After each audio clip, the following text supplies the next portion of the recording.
is Nour Eldeen Al Hammoury, Chief Market Strategist at Equiti Group. Hi there, Nour. Now the Nikkei is down over 1% despite the weaker yen. Does this prove that political instability is now outweighing export fundamentals? Good morning, and thank you for having me.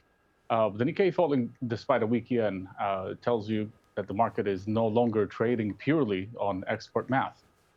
It's trading risk premium. A weaker currency normally boosts Japanese equities because exports or exporters basically benefit. But right now, investors are discounting political uncertainty and policy direction. The Bank of Japan is also stuck in a fragile position.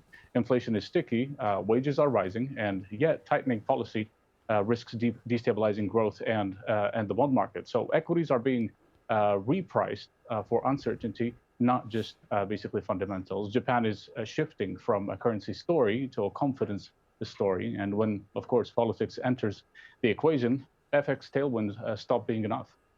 Meanwhile, gold just saw its biggest jump since 2008 following that historic slide last week. Is this pure fair trade or a loss of faith in the dollar?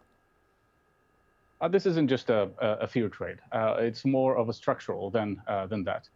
Gold rally reflects a broader hedging behavior against monetary credibility.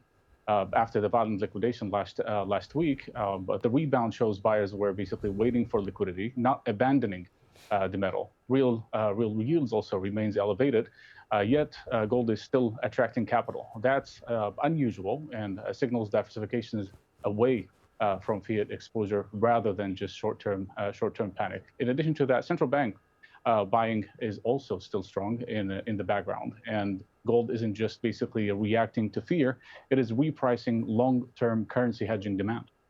And something investors haven't been gravitating towards, Bitcoin is up the past 2 days, surging above 76,000. Are we seeing a genuine breakout or just another bull trap? I mean, this is not basically happening or isn't happening in isolation.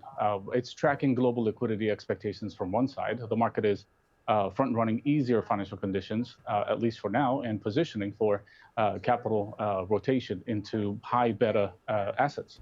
What makes this move different is institutional participation. ETF flow and balance sheet exposure are stabilizing, at least, or stabilizing the bid.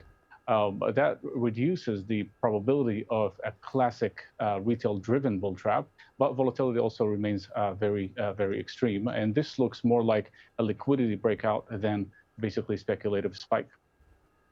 And looking at oil, recent data shows US crude inventories fell by 11 million barrels just last week. But can oil hold on to these gains if demand doesn't pick up soon? I mean, the draw is large, but oil needs demand confirmation to sustain prices. Right now, the market is torn between tight physical supply and soft macro expectations. If growth data stays sluggish, rallies will fade because traders will assume the draw is basically temporary. For oil to hold above 64, we need either stronger refinery demand or at least something when it comes to geopolitical premium. Otherwise, markets will basically revert growth fears. And supply is still supportive, but oil at the same time still trades on demand psychology. Interesting analysis there. Nour Eldeen Al Hammoury in Dubai. Thank you very much for joining us.